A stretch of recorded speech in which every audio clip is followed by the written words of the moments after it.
स्वागत है दोस्तों आपके अपने चैनल विशु टेक में। तो चलिए स्टार्ट करते हैं आज का वीडियो। आज के वीडियो में हम लोग देखने वाले हैं कंक्रीट टेक्नोलॉजी की जो हमारी सीरीज चल रही है दोस्तों, उसका पार्ट 8।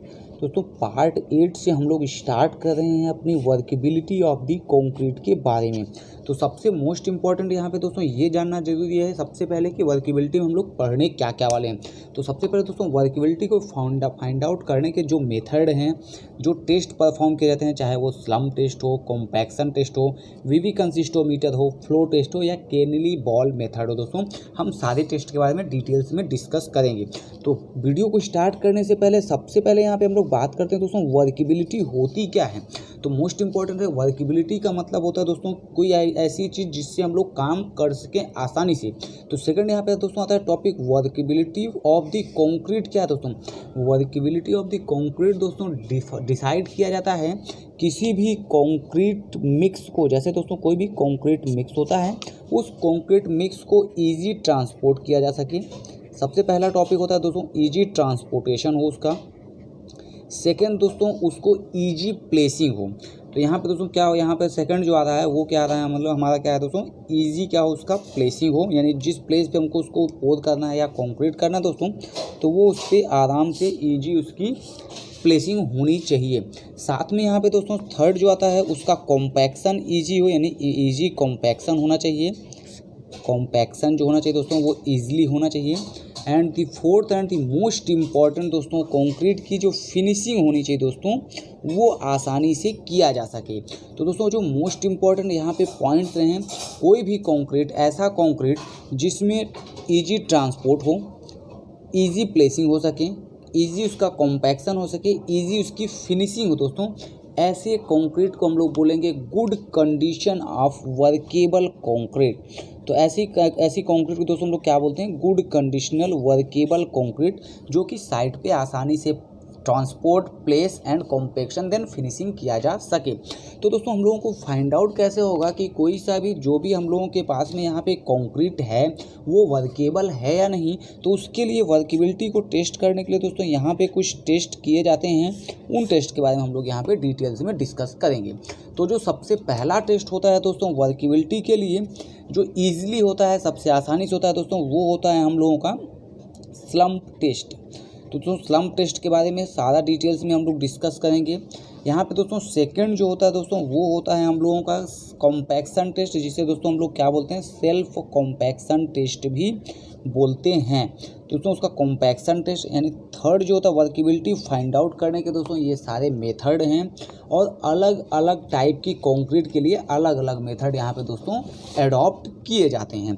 तो जो यहाँ पे थर्ड वन आता है दोस्तों वो आता है दोस्तों VB consistometer test, VB consistometer. And then दोस्तों यहाँ पे जो फोर्थ आता है वो टेस्ट आता है दोस्तों flow test of concrete, flow test. And the fifth दोस्तों जो कि बहुत कम यूज होता है इन इंडिया दोस्तों, वो क्या होता है दोस्तों केली बाल टेस्ट। दोस्तों केली बाल टेस्ट होता है। तो ये जो यहाँ पे दोस्तों most important 5 type of test है दोस्तों, 5 तरीके से किसी भी कंक्रीट को ये जान सकते हैं कि वो कंक्रीट वर्केबल है, गुड कंडीशन में है या नहीं। तो ये टेस्ट परफॉर्म किए जाते हैं। तो चलिए डिटेल में सबसे पहले हम लोग सीखते हैं आज के इस वीडियो में सेल्फ कॉम्पैक्शन टेस्ट, जिसमें हम लोग बात करेंगे सबसे पहले कंसिस्टेंसी के अंडर में यहाँ पे। तो सबसे मोस्ट इम्पॉर्टेंट जो टेस्ट होता है दोस्तों, जिसको हम लोग यहाँ पे साइट पे भी परफॉर्म करते हैं दोस्तों, और साथ में लेबोरेटरी में परफॉर्म करते हैं। तो सबसे पहले हम लोग पांचों टेस्ट के बारे में डिटेल में डिस्कस करते हैं। सबसे पहला जो हम लोगों का यहाँ पे टेस्ट है दोस्तों वो है स्लम्प टेस्ट। आज के इस वीडियो में दोस्तों हम लोग डिस्कस करेंगे only about the slump test, और बहुत डिटेल्स में डिस्कस करेंगे कि क्या प्रोसीजर होता है और कैसे ये टेस्ट परफॉर्म किया जाता है लेबोरेटरी या साइट पे। तो सबसे पहले किसी भी टेस्ट को परफॉर्म करने के लिए दोस्तों आपको चाहिए होता है एपरेटस। तो सबसे पहले यहाँ पे देख लेते हैं दोस्तों एपरेटस के बारे में। तो एपरेटस का यहाँ पे दोस्तों डिस्कशन करते हैं। तो एपरेटस में हम लोग यहाँ पे ध्यान से देखेंगे दोस्तों, कुछ इस शेप का हमारा एपरेटस होता है दोस्तों। यहाँ पे दोस्तों this portions is hollow portion. और यहाँ पे दोस्तों इसकी डायमेंशंस जो होती हैं दोस्तों वो मोस्ट इंपॉर्टेंट है। बहुत बार क्वेश्चंस में साइड प्रैक्टिसेस में टेस्ट करते टाइम जो भी दोस्तों यहाँ पे क्लाइंट कंसल्टेंट्स का पॉइंट ऑफ व्यू होता है वो भी यहाँ पे काफ़ी ज़्यादा मैटर करता है। तो उसके लिए डायमेंशंस मेथड्स आपको क्लियर होने चाहिए। तो सबसे पहले हम लोगों को चाहिए होता है दोस्तों एक कोन। उस कोन के यहाँ पे दोस्तों हाइट होती है 30 सेंटीमीटर। देन दोस्तों यहाँ पे 20 centimetre and at the top this is 10 centimetre. तो यहाँ पे एक कोन चाहिए दोस्तों। कोन के नीचे कोन को प्लेस करने के लिए दोस्तों यहाँ पे एक प्लेट होता है दोस्तों, एक फिक्सिंग प्लेट होता है। उसको हम लोग यहाँ पे क्लेट से दोस्तों कोन को फिक्स करते हैं before start the pouring of concrete into the cone. Another दोस्तों यहाँ पे हम लोगों को चाहिए होता है एक रॉड, जिसको हम लोग टेक्निकल टर्म में बोलते हैं tamping rod. This is called tamping rod. तो टेम्पिंग रॉड की हेल्प से दोस्तों हम लोग क्या करते हैं, कॉम्पैक्शन करते हैं और फिर फाइंड आउट करते हैं स्लम्प टेस्ट की वैल्यू। तो ये जो कॉम्पैक्शन के लिए दोस्तों ये जो हम लोगों का यहाँ पे एक टेम्पिंग रॉड है दोस्तों, इसमें रीडिंग्स बनी होती हैं जिससे हम लोग स्लम्प को चेक भी कर लेते हैं। तो इस टेम्पिंग रॉड के बारे में जानते हैं दोस्तों। तो इसका जो हम लोगों का दोस्तों यहाँ पे डायमीटर होता है वो 16 mm डायमीटर होता है। साथ में यहाँ से दोस्तों स्टैंपिंग रॉड की अगर हम लेंथ की बात करें दोस्तों, तो यहाँ पे ये जो लेंथ होती है ये लेंथ होती है 60 सेंटीमीटर। तो ये मोस्ट इंपॉर्टेंट एपरेटस है। तो चलिए अब देखते हैं कैसे इस टेस्ट को हम साइड पे परफॉर्म करते हैं और क्या क्या कंडीशंस होती हैं। तो यहाँ पे एक दोस्तों नोट डाल के एक मोस्ट इंपॉर्टेंट पॉइंट्स को नोट कर लेना है कि ये जो टेस्ट हम लोग यहाँ पे परफॉर्म करते हैं स्लम्प टेस्ट, इसमें जो एग्रीगेट यूज हो रहे हैं दोस्तों, एग्रीगेट जो यहाँ पे एग्रीगेट यूज होता है उसका जो मैक्सिमम साइज़ मतलब size not greater than 38 mm। तो ये मोस्ट इंपॉर्टेंट है दोस्तों इस टेस्ट के लिए कि जो भी हम एग्रीगेट यूज कर रहे हैं उसका जो भी लेंथ है दोस्तों वो 38 mm से ज़्यादा नहीं होनी चाहिए। तो अब चलते हैं टेस्ट को परफॉर्म करते हैं और देखते हैं क्या मेथोडोलॉजी है जिससे हम लोग साइट पे अपने स्लम्प टेस्ट को परफॉर्म करते हैं। तो सबसे पहले यहाँ पे देखते हैं दोस्तों कि अब ये जो कोन होता है दोस्तों, हमारा कोन को हम लोग फिल करते हैं दोस्तों, कितने लेयर्स में फिल करते हैं वो यहाँ पे जानना चाहिए दोस्तों। इसको कोन को हम लोग फिल करते हैं दोस्तों नंबर्स ऑफ 4 लेयर में, मतलब लेयर नंबर 1 दोस्तों, layer number 2, then 3 and then 4 for the finishing. तो यहाँ पे 4 लेयर में दोस्तों हम इसको यहाँ पे फिल करते हैं।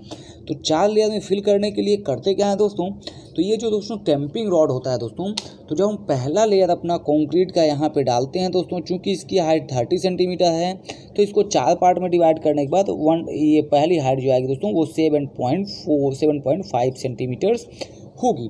तो 7.5 सेंटीमीटर इसको फिल करने के बाद दोस्तों ये जो हमारा टेम्पिंग रॉड होता है दोस्तों, इस टेम्पिंग रॉड की हेल्प से दोस्तों ये जो हम लोगों का पोजीशन होता है दोस्तों, इसके फ्री फॉल एंड से दोस्तों इसको यहाँ पे हम वेरी स्मूथ हैंडलिंग से दोस्तों यहाँ क्या करते हैं, इसको कॉम्पैक्ट करते हैं। तो यहाँ पे देखना चाहिए दोस्तों ये जो कॉम्पैक्शन होना है एक लेयर के लिए नंबर ऑफ ब्लो डिफाइन किए जाते हैं।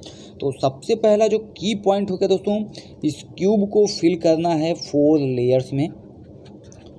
और जो एवरी लेयर्स होगा दोस्तों, यहाँ पे क्या है, जो एवरी लेयर्स होगा, जो प्रत्येक लेयर्स होगी दोस्तों, एवरी लेयर्स के लिए 25 नंबर ऑफ ब्लो दोस्तों यहाँ पे क्या हम लोगों को टेम्पिंग करना होगा, मतलब 25 बार दोस्तों यहाँ पे इसको हम लोगों को टेम्पिंग करना होगा एवरी लेयर्स को।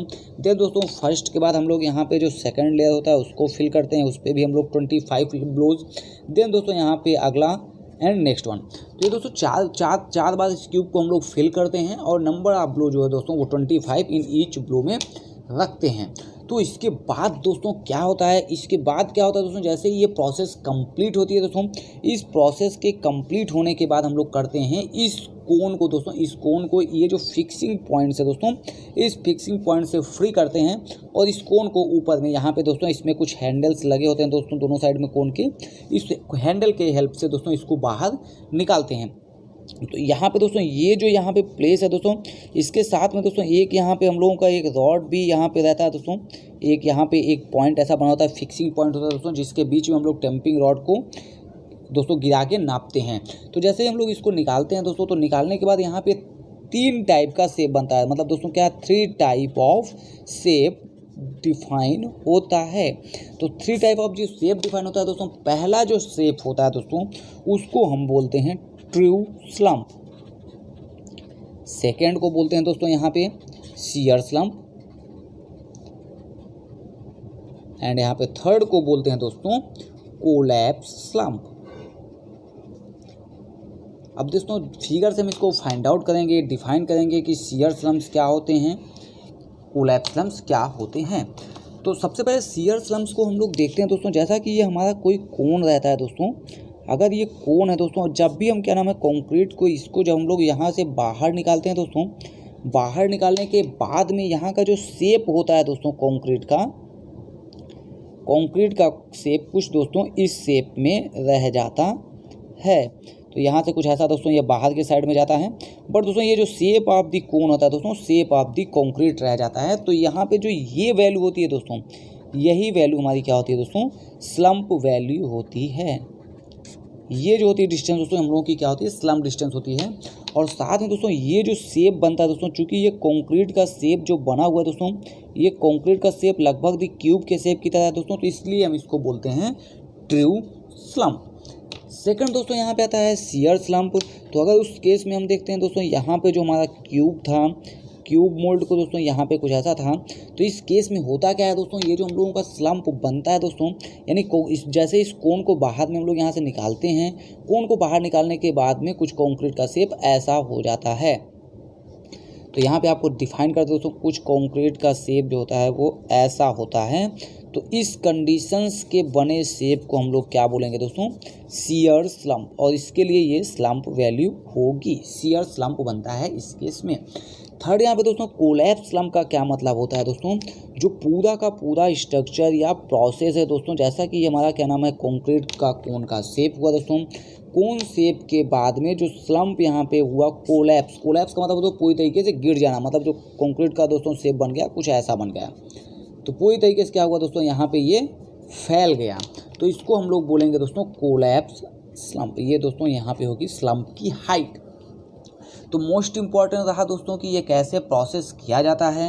नंबर्स ऑफ लेयर रहेंगे 4, नंबर्स ऑफ ब्लो रहेंगे इन ईच लेयर 25।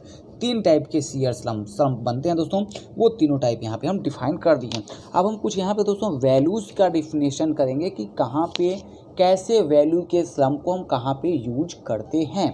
तो यहाँ पे कुछ वैल्यूज जो हैं दोस्तों उसके बारे में हम लोग यहाँ पे बात करते हैं। तो हम लोग देखते हैं दोस्तों कुछ क्राइटेरियाज यहाँ पे लेते हैं, उन क्राइटेरियाज में देखते हैं अगर स्लम्प की वैल्यू दोस्तों यहाँ पे जो हम लोगों का ये आपको अभी हमने डिफाइन किया दोस्तों, मान लो ये ट्रू स्लम्प का कोई केस होता है, true slump I am considering the true slump, आपको पहले दोस्तों यहाँ पे हमने बता चुके हैं ट्रू स्लम्प क्या होता है। तो ये जो हाइट है दोस्तों, इसको हम बता दिया आपको, ये स्लम्प की वैल्यू होती है। तो इस केस में सबसे पहले देखते हैं दोस्तों, अगर हम किसी रोड प्रोजेक्ट में काम कर रहे हैं तो रोड प्रोजेक्ट के लिए जो स्लम्प की वैल्यू होती है दोस्तों कितनी होनी चाहिए, 20 to 40 mm। आपको अब यहाँ पे दोस्तों चीज़ें को याद करना मोस्ट इंपॉर्टेंट है। रोड के लिए वैल्यू रहा 20 to 40। यहाँ पे दोस्तों कोई अगर हम डैम में काम कर रहे हैं तो उस कंडीशन में जो हमारा स्लम्प की वैल्यू आ रही है दोस्तों वो 25 से लेकर 50 mm तक होनी चाहिए।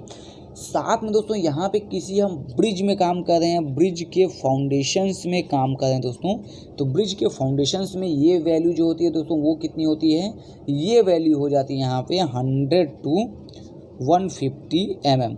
अब यहाँ पे दोस्तों इस केस में यहाँ पे एक एक्सेप्शन है दोस्तों, ब्रिज के केस में होता क्या है दोस्तों, हम ये पोर करते हैं बूम प्रेशर से, तो बूम प्रेशर से जो भी पोर किया जाता है दोस्तों तो इतना फ्लो ऑफ कंक्रीट रहना चाहिए कि बूम प्रेशर से इजीली फ्लो हो सके। तो यहाँ पे मोस्ट इंपॉर्टेंट है। अब इसके बाद कुछ और भी चीज़ें हैं दोस्तों, उसके बारे में हम आपको यहाँ पे बताते हैं। जैसे किसी कॉलम की बात करें दोस्तों, किसी कॉलम की बात करते हैं तो कॉलम के केस में हम लोगों का जो कॉलम की बात करें दोस्तों या थिन वाल, बहुत पतली वाल है दोस्तों, उस केस में अगर हम यहाँ पे स्लम्प की बात करते हैं दोस्तों तो वो स्लम्प होता है 100 to 150 mm। साथ में दोस्तों अब इसमें हम बात करते हैं ये जो स्लम्प्स की वैल्यू आती है तो हम लोग इसको डिफाइन कैसे करते हैं कि कौन सा लो स्लम्प है और कौन सा हाई स्लम्प वैल्यू है। तो यहाँ पे एक और बात निकल के आती है दोस्तों कि कैसे हम लोग डिफाइन करेंगे कि लो स्लम्प कौन सा होगा दोस्तों। तो यहाँ पे हम लोग बात करेंगे लो स्लम्प बात करें या दोस्तों वर्केबिलिटी की बात करते हैं तो लो वर्केबल की बात करें सबसे पहले, तो लो वर्केबल, देन दोस्तों यहाँ पे एक सेकंड आएगा मीडियम वर्केबिलिटी कितने की होगी, देन यहाँ पे दोस्तों हाई वर्केबल कितना होगा स्लम्प की वैल्यू। तो लो वर्केबल के लिए अगर हम बात करते हैं दोस्तों, तो लो वर्केबिलिटी हम लोगों की होती है 25 to 75 mm। मीडियम वर्केबिलिटी की बात करें स्लम्प में दोस्तों, तो मीडियम वर्केबिलिटी होती है दोस्तों 50 mm टू लेकर के 100 mm के बीच में। High workability of the concrete की बात करें दोस्तों, तो हाई वर्केबिलिटी होती है 100 से लेकर के 150 mm। तो काफ़ी और भी चीज़ें हैं दोस्तों जो कि यहाँ पे स्लम्प वैल्यू को इफेक्टेड करते हैं, तो उसके लिए भी हम डिटेल्स में बात करेंगे। बिकॉज दोस्तों high workability we are going to do the course with high workability, but यहाँ पे प्रॉब्लम्स भी काफ़ी ज़्यादा हैं जो कि कंक्रीट की स्ट्रेंथ को कम कर देती है अगर कंक्रीट की वर्केबिलिटी बहुत ज़्यादा बढ़ा दी जाए तो। चूँकि दोस्तों हम लोगों को पता है जो वर्केबिलिटी बढ़ती जाती है तो दोस्तों जो स्ट्रेंथ होती है कंक्रीट की वो क्या होती है, घटती है। इस केस में दोस्तों यहाँ पे हम लोगों को ये वर्केबिलिटी कैसे स्लम्प टेस्ट से फाइंड आउट होता है वो यहाँ पे आपको आइडेंटिफाई हो चुका है इस वीडियो में।